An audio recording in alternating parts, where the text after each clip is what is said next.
Hey guys, it's Kay from KS Anonymous, and today I am bringing you an episode of a subreddit that is new to the channel. It is r/kidsarestupid. My little brother, who is 6 years old, thinks he's allergic to the sun because he can't look at it. He says that when he looks at the sun it hurts, and assumes it's because he's allergic to it. You're not meant to look at the sun. That's beautiful. We are now all allergic to the sun. Congratulations, guys!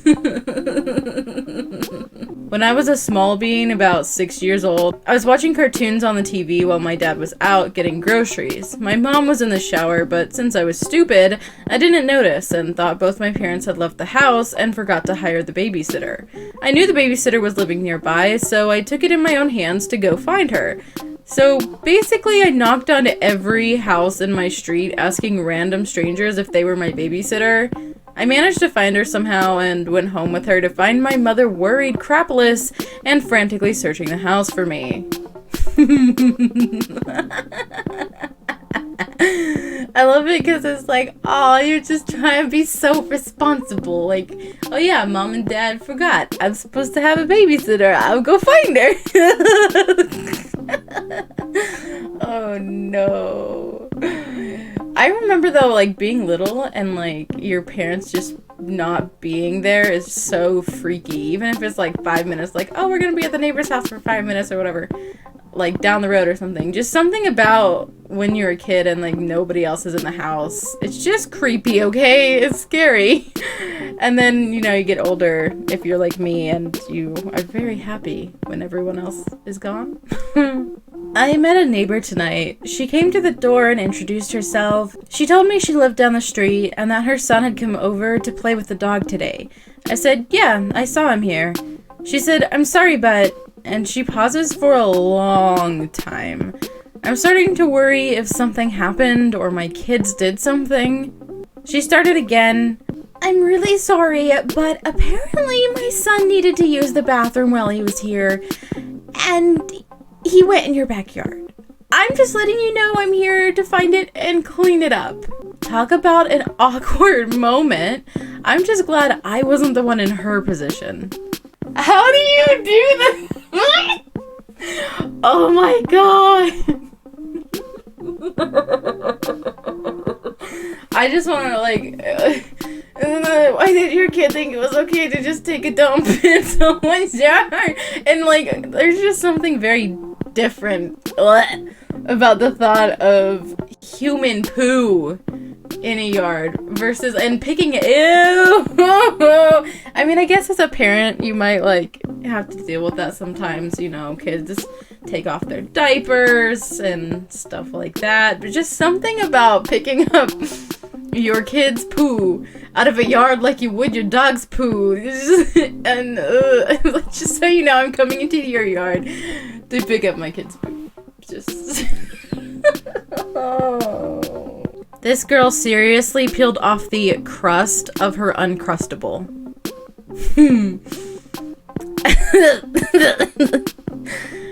I mean, maybe it's just a habit. And so now literally everything on the edge is a crust, whether or not it's a different flavor or something else. See, and that's something I actually wondered about when those first came out or were first advertised. Because I was like, technically though, like, no matter what, the thing on the edge is the crust. Because they have to close it, so they, like, just basically, like, pinch the outside closed. But, like, then that technically becomes the crust. Right? Teaching 6-year-olds via Zoom is so funny. I'll spend 15 minutes explaining a literacy task. And when I ask if they have any questions, they'll be like, do you have a cat?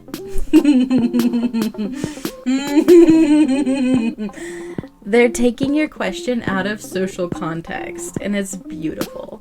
And the best thing is, you don't get to be frustrated about them asking if you have a cat when you ask them that question. Because you technically said, do you have any questions? And they're like, yes! This is our moment! Q&A time with the teacher! She actually thought this reasoning would convince anyone. When my little sister and I were both young, about 5 and 8, we were pouring ourselves cereal for breakfast. My sister accidentally dropped the box and cereal spilled everywhere. I told her she had to clean it up. Why? Because you made the mess, you clean it up, what our mom always said. No, she replied. Then I'm doing double the work. Since I did the work of making a mess, you do the work of cleaning it up. I guess that means that all the customers who come into our store are working, because they sure like to make messes for us to clean up, and they don't want to have to do double the work after they don't spill their drink all over the place. Today has been a day at work, so we'll just keep that for our /tales from retail. Apparently, I took too long in the bathroom. When are you going to come out? Imagine you're just, doing your business and your kid slips a note under the door. just wondering when you're gonna hurry up and get your butt out here, because it's been 5 seconds and that's entirely too long. When I was about 5, my mom changed the position of my bed in my room. It would have been fine, except that the first night I slept in the rearranged room, I stole a 2-liter of orange soda, and it was an especially dark night with no moon. My mom woke to find me crying in my closet, holding an empty pop bottle in a puddle of my own urine because I couldn't find the door. I still remember it all vividly. And you didn't want to...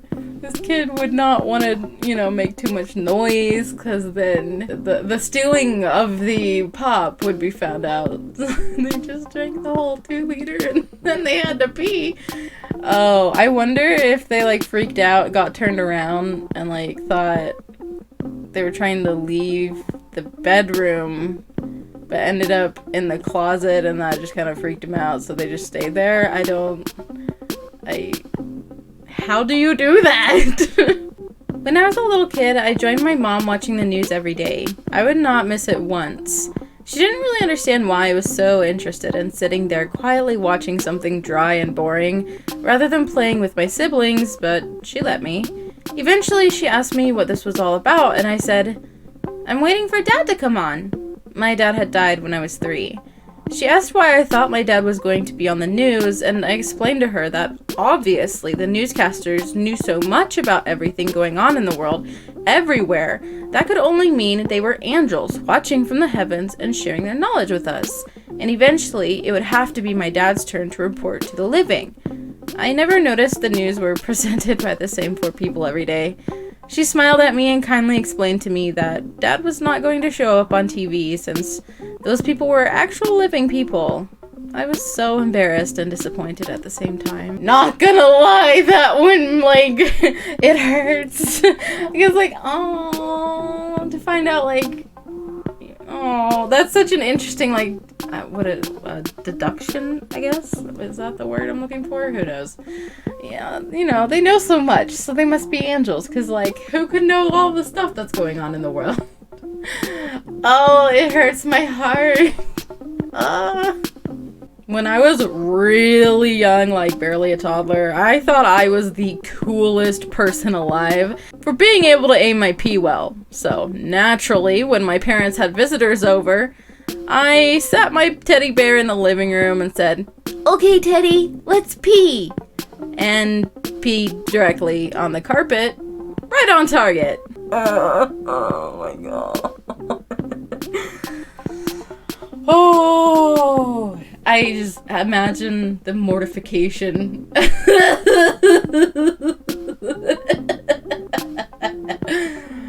Oh, what do you want to show us, little Timmy?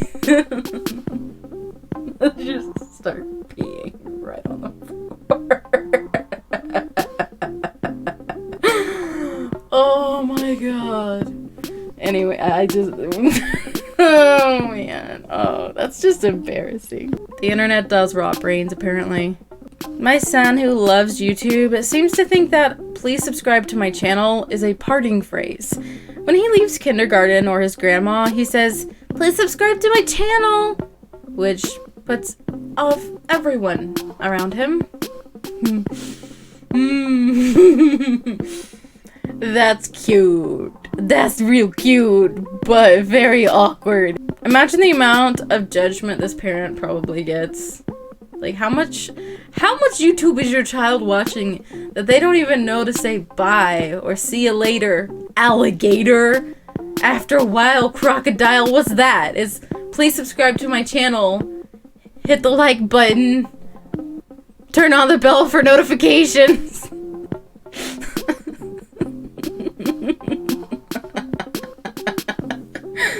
Either that or he's marketing very well for his channel.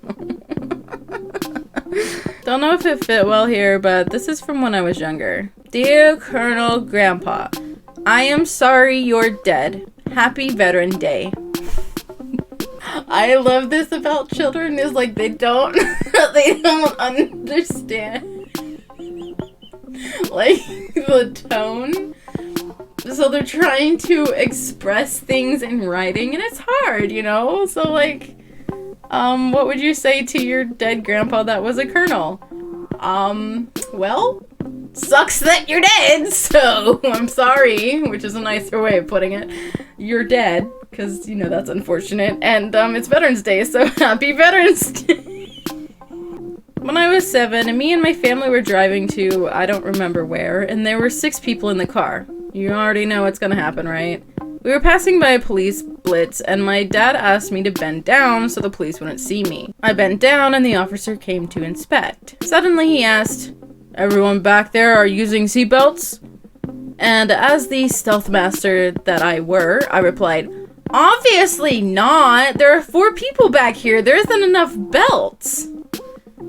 We were fined. You know, I've had many moments in my life where it was like, get down in the seat. It was usually, though, like, because if we were just casually driving, we didn't want to get pulled over by someone noticing that we had too many people. So I have definitely ridden in some vehicles.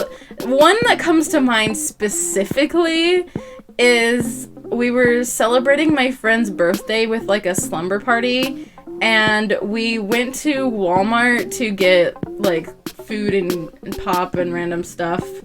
And her mom was driving, and of course, she was the birthday girl, so she got to ride up front. And we shoved 4 people on seats in the back. And we managed to actually, of course, we were thankfully in that age where we understood that this was a thing you shouldn't do. And could ride in the front seat, but we're not old enough to where we were much too big to try to do this. We actually managed to get 2 people on the floor at our feet. And believe me, it was jam-packed. Her mom was like, lock the doors so they don't pop open. Yeah. So we didn't get pulled over. I feel like the jig is up at that point. If you get pulled over or the police officers come in, like, all he has to do is look down. You know what I mean? Like, there's somebody there. Anyway, that is going to wrap up today's video. If you enjoyed it, go ahead and drop a like and let me know your thoughts in the comments below. Really quickly, I'd like to thank my patrons. Up on the screen, you should see my face palmers and my crazy case. Thank you all so much for supporting me in that way. If you are interested in becoming a patron, checking out the original posts from today's video, or sending me an email for possible inclusion in a future video, all of that information is in the description box, so be sure to check it out. And I'll talk to you in my next video. Bye!